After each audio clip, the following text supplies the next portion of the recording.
goals. SCORE helped me to make the unimaginable possible. Visit score.org to get started today. What you want to know. What you need to know. Talk 1470. WNN. The opinions expressed on the following sponsored program are strictly those of the host, guests, and callers, and not necessarily those of this station, its staff, management, or sponsors.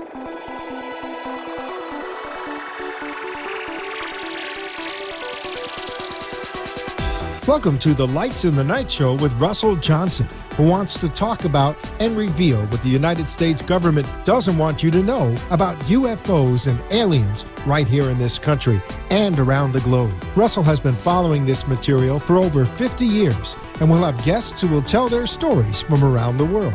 Take down the number to call in, 888-565-1470, because Russell wants to hear your story. Our show also invites you to send your pictures and videos to UFO@amp2.tv so we can show them on our program at lightsinthenight.tv. Now, let's get to the Lights in the Night subject matter and hear what the government has tried to keep quiet for over 50 years. Again, get ready to call 888-565-1470 and watch on lightsinthenight.tv. Now, here's Russell with today's show. Well, thank you very much for being with us. This is going to be interesting. Welcome to a new show for a lot of people who happen to not have been with us last week. And Lights in the Night, thank you for the title. She came You're up welcome with anytime. Sarah came up with the title, and wow, what a title. And what we want to do is uncover some of the things that have been hidden, ignored, dismissed. So today we have George Green. We had him last week for a minute or two, and we want to just delve into that whole Roswell incident that happened in July of 1947, because that was a serious crash, and a lot of things. Obviously, you've done a lot of homework on that. So, and then we want to introduce the Reverend Lady Christopher. She's with us, and she's a lot of experience in talking about UFOs in the background, so she's here to help us get through the process of what we're talking about. Before we have Mr. Green on, we want to welcome you guys to call us at 888-565-1470 if at any point during the show you have any questions or anything interesting that you want to share with us. And also, we'd like to invite you guys to send us your pictures, stories, videos, anything really cool that you have that might involve a UFO experience to UFO@amp2.tv. And we think that at the end of the month, we're going to have a little contest and send whoever gives us the best picture, story, video, something with their UFO experience, a gift card. So I mean, that's nice. Or we have them abducted. Yeah, or an abduction too. And then if you want to get on the chat room and talk about anything that we bring up during the show, hit us up at lightsinthenight.tv and get active on our chat box. So excellent. Wow. Hey, so our guest today, George Green, are you with us? George, are you with us? Hello, George. Yes, I am. Okay. Hey, thank you, George, for being with us. So this week, Sarah and I, we were talking about what do we do to be real specific and get a lot of information out. The Roswell incident happened in 1947, I believe July 2nd, it could be July 4th, but that was a crash, and what happened, and why is that covered up, as it were? Well, you have to remember back then, in the 40s, we still didn't have just radio that you're going, and all the television was black and white, and all of a sudden, this is right after the war was over, we have a crash of an object that they couldn't talk about. I mean, the war was just getting over with. And all of a sudden, they bring up the Roswell information, the rancher, Brazil, he found some debris of the stuff, and he brought it into town, and they tried to cover it all up, as you know. The biggest problem with the whole thing, all of a sudden, how do you address that from a government standpoint, that they got UFOs? And the government itself was quite aware of UFOs. They had actually got one 2 weeks before. So, but this one hit because of all of the, the ranchers, and everybody started talking about it in the town and everything else, and it came out to the public. So you had to go through the same scenario that we do today to cover up stuff. In other words, like the Twin Towers or the Oklahoma bombing, all this stuff, you really don't know what the real truth is, and that's what they did with the Roswell. Go ahead. I'm sorry. George, I was going to ask you a question about Roswell, the location in particular. It seems that it might have been like a hotspot for UFO activity and alien activity. Is there anything behind that theory? Yes, there was actually, I published a book, it's called UFO Crash at Aztec. There was 18 crashes of UFOs. That's when we started experimenting, as you know, with microwaves and everything else. And the craft that were coming in, they were kind of the beginning from this group of ETs.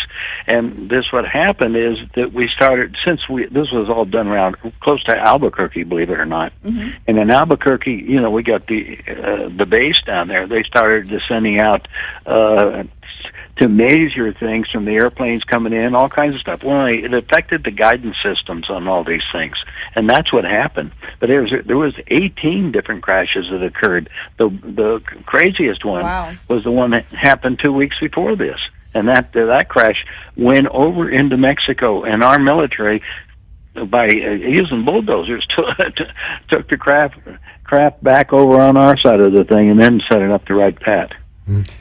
They say Brazil, he had picked up a piece, and he took it home, and then later on he turned it in. Is that? Do you have any information on that? Well, Brazil took some. It had a little bit of debris from the crash. Him and the son of the Proctors rode their horses out to check on it, and then they brought some. And so Brazil said they rode along. They had unusual pieces of what this metal was. It was totally different. Mm-hmm. They had to go along with it. Anyway, they took large pieces of it to the shed. And then this all happened, and then all of a sudden it spread. Since it was close to the town, they started showing up with the material in town. Like guy went into the town and had a beer, and here I am, and he started telling people he was holding wreckage from an alien spacecraft. Mm-hmm.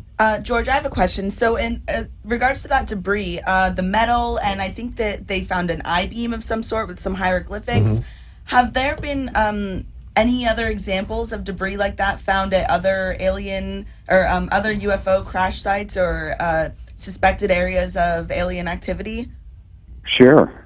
There were most of them, but most of them the military had a situation where they immediately would go out and rescue the position. There was a lot of people out searching for pieces, and a lot of pieces were showing up in the different clubs that they were all of a sudden coming on the deal. When people say, well, I got an alien one.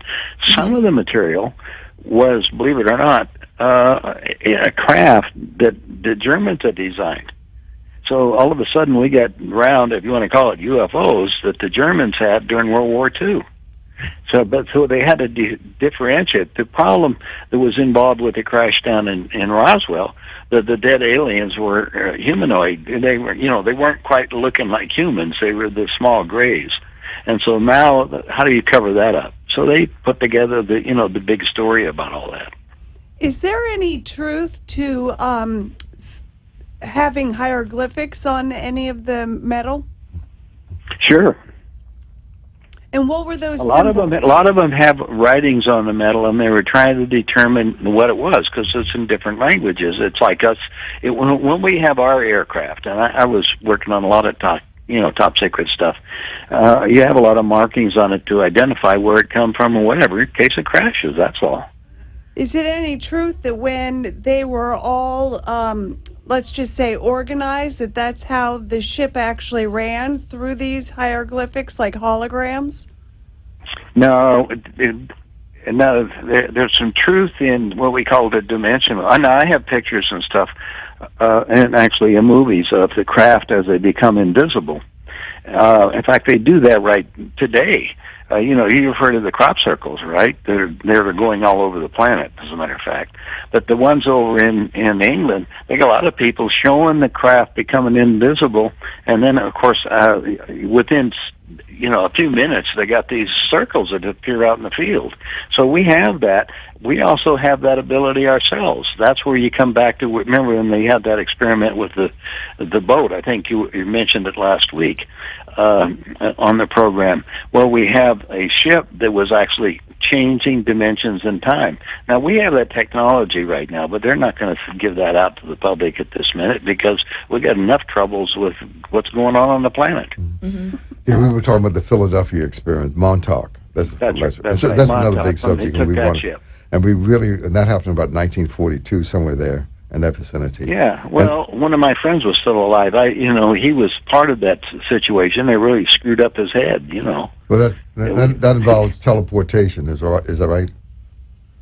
But well, however you want to view teleportation, it's just merely changing from one end of the country to the other almost instantaneously. Well, it's like, of course, I've been involved with the plating information, and they go, 500 light years in about 8 hours. And it's not the 8 hours, it's the time to dematerialize and make it through there. But 500 light years away. Okay. So you can imagine they come down and change the frequencies and do that. There's some other ones that have different technology, and they say within a couple of 100 years we will have that. And that is if we have a planet left. Right. Well, okay. The other piece that's really key about Roswell. I just want to stay on the Roswell immediately. They say there were four bodies found that were dead, and there were at least 2 aliens were alive. Where did they take those persons? Well, they took them to Wright-Patt. Wright-Patt happened to be the receiving ground. That's Wright-Patterson Air Force Base, and that was a receiving ground of most of the ET craft that they had. I saw one I did with Air Force Base, 10 feet away from me, so I know that. But that one was another instance where some of the craft that came down, and they actually were like Wright-Patt. They had a couple of the aliens alive for a while. And they were actually communicating at that point. Now, that's primarily because New Mexico, we've got an alien base down there right now at Dulce. Okay. Let me say with this for just another quick second. I know you have some other questions. So the 2 aliens that they did take, they survived for a minute. And I go back to Steven Spielberg. He did a 13-hour series called Taken. If you haven't seen Taken, you might want to go to Amazon.com and get us a 13-hour series. And my sources say that 99% of what's in Taken is true. Wow. So you need to watch that. I mean, if you really want to understand Roswell and the aftermath of Roswell, you need to look at Taken, 13 hours of it. But you can get it on DVD. And as a matter of fact, there's a website that the lady... I can go... Sir? Taken. Well, I've never seen it, but maybe I'll do that just for fun because, Associated Press actually, as you know, put this thing out on a thing. The Army Air Force announced they had a flying disc, even it came out. And then the disc down there was the wreckage was put on the C-54. Remember the old cargo planes. And that was witnessed by people. Military police and the whole thing, and they put it out and they tried to get the information out. But what happened is they went to talk on how this worked out with these debris as well as what you're talking about, the bodies of the ETs. Well, that's part of the game we keep running on today. ETs are visiting us every day. Well, I just want to take 1 second and give out our phone number again to have people call in with your questions for George or, just if you have anything really interesting to contribute to the topic of the Roswell crash. The number is 888-565-1470 or join us in our chat room at lightsinthenight.tv. And, George, we have a question from our online chat room that keeps coming up again and again, that why is this material not exposed to the public today? Why the cover-up? And... just in relation to that, I'd love to hear your answer or your thoughts on why it is. But, I've heard that there have been multiple requests to the government for this information. And, the public is entitled to that. So why won't they give it to us? Well, they set up this top secret stuff, and it's supposed to be sealed, for 30 years or 40 years. And what they try to do is keep that away from the public with a lot of material, because if we're talking about extraterrestrials and they're coming down here, they want to know why. We really affect a lot of religions because they're coming down at this point, because they're all believing this is all there is, and all of a sudden you're starting affecting other planets and other beings. So, this is a real challenge to everybody because then they think it's a work of the devil. Well, the military took care of this stuff to hide it all. Now, we actually took some of the technology off of the ET craft, which we've introduced into what we have today. Wow. So the book, The Day After Roswell by Colonel Philip Corso, have you read that book? Yeah, I've read it. Oh, how real is that? I mean, he's gone now, but how real is that book? No, that book's real. It's the same thing with getting stuff on UFO that's 50 years old. There's a lot of new stuff that's out there. In fact, on the internet, as you know, you can tune into. There's a channel there that right now that we get every day. There's probably 6 to 8 sightings, and these are all visual. They're like a TV. You can see them moving and doing all over. They got some real good pictures that are happening in this country as well as other countries. Well, let me do this, George. I've been knowing you for at least the last 23 years because we used to do programs along these lines about 23 years ago with Colonel Stevens, you and Stanton Friedman. Sure, Stanton Friedman, right. Yeah, right. But listen, let me do this. For the people who don't know you, and you have a website, nohoax.com, let's talk about a little bit of why you have delved into this for the last 30, 40 years, about 40 years, and you've produced so many books.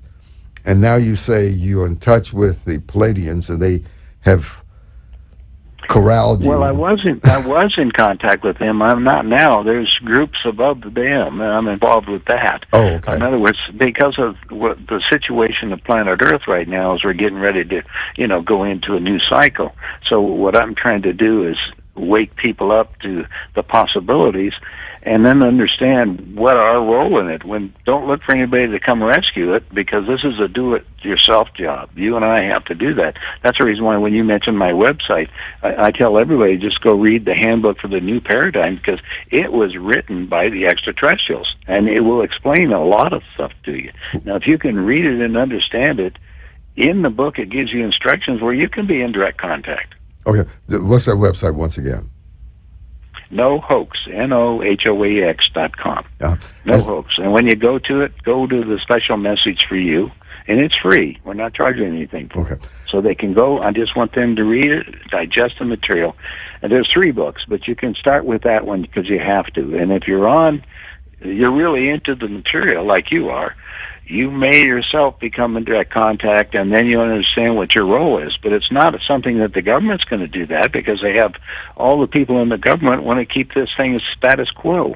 Well, they want you to know that there's life on other planets. But you say that they contacted you way back when you had the American West Publishing Company back 20-some years ago to disseminate this information so the rest of us can begin to understand what the real deal is in the universe. That they are... Well, that's true. I won't go back that time. I think the last 15 years is when I got into it. I got involved, with the ET craft when, of course, I saw it at Edwards Air Force Base. And you have to understand that was back in 1958. So you're looking a long time ago. Mm-hmm. George. And from that point on, I didn't say anything about it until 1984 is where I read the book UFO Contact from the Pleiades. It was done by a group, a couple down in Phoenix. By reading that, I knew it was all real because the pictures they had in it were exactly the same thing I saw at Edwards. That led me to go to Switzerland. Now, I have a lot of friends that have moved to Cuenca, Ecuador. In Cuenca, they got craft coming in every night. They take pictures of them. Mm-hmm. Let me ask you a quick question, George. Well, it might actually not be such a quick question, but if these extraterrestrials are actively seeking out contact with human beings, what kind of relationship do they want to have? Are they, are they looking for... what are they looking for by seeking contact with humans? That I can't answer you, because there's different agendas going on with the different ET groups. Like when I was over in Spain, the UMOs, for instance, that they're probably 400 years ahead of us technologically, and there's many groups that are in contact. There's other ones, they check and see if you're spiritually imbalanced. Within the universe, we've changed all the rule books. So if what you have to look at is, what are you for real? And that's nothing more than a soul having a physical experience at this time. So your soul continue. You would consider yourself an ET if you want to look at it that way. And you come around many times. You know, the wheel of reincarnation fits into it. Well, from the ET standpoint, they're looking at somebody that will stay in balance. Well, you and I both know that planet Earth is out of balance right now.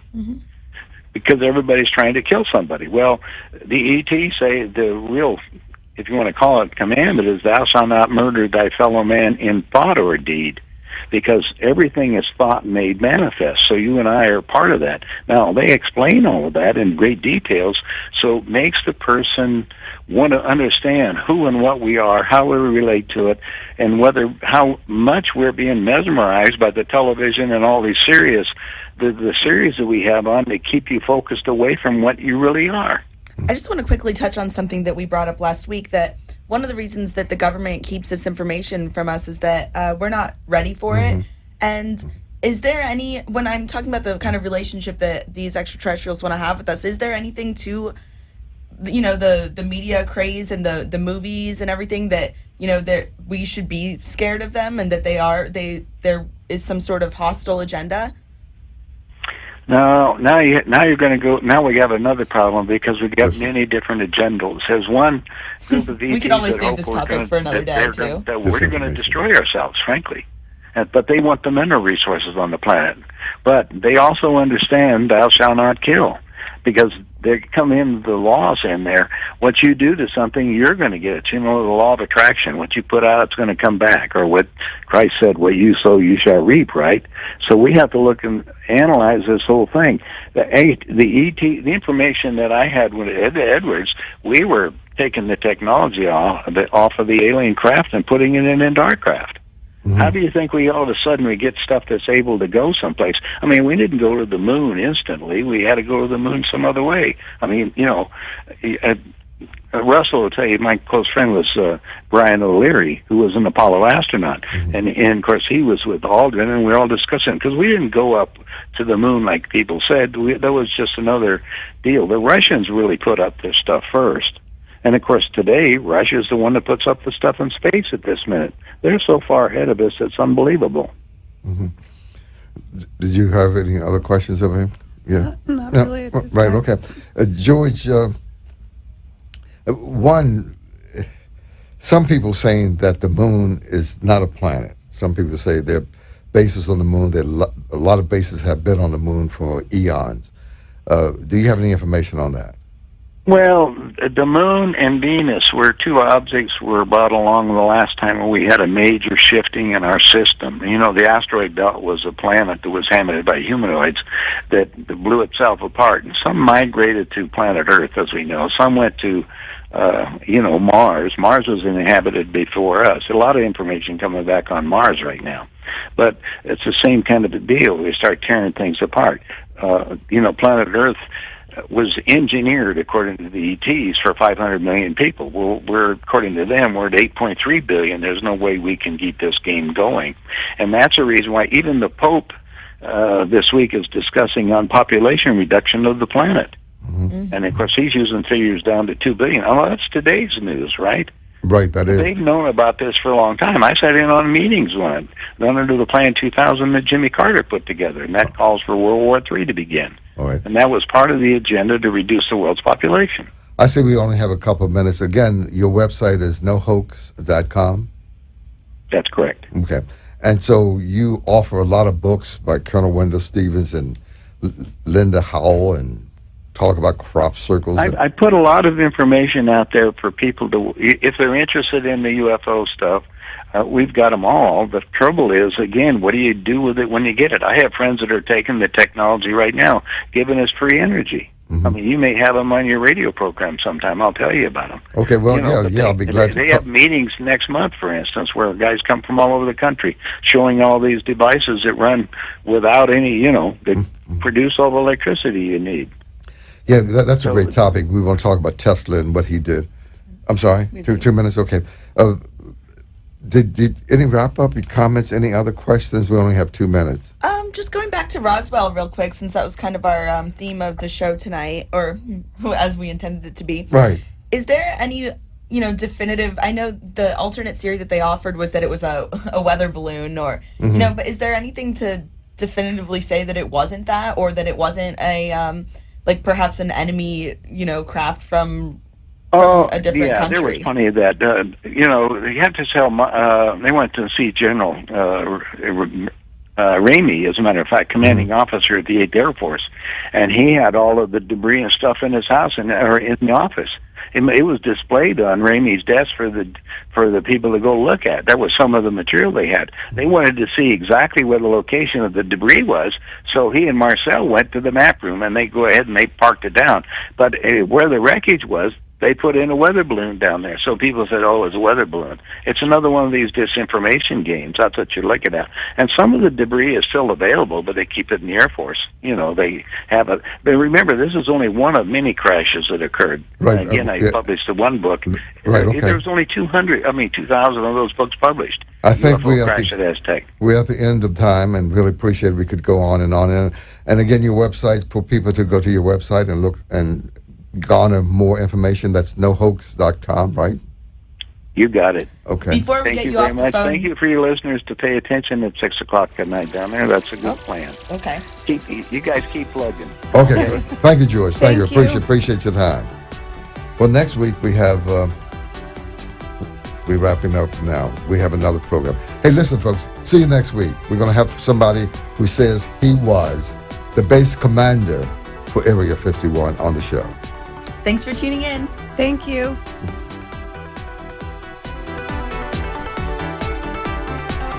Thank you for listening and watching The Lights in the Night Show with Russell Johnson. Today's show can be seen on lightsinthenight.tv.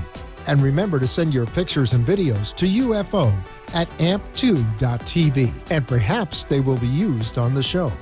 Join us next week as we bring you more information on UFO sightings and aliens that your government doesn't want you to know about. Keep the information flowing, and we will see you next week on The Lights in the Night Show with Russell Johnson.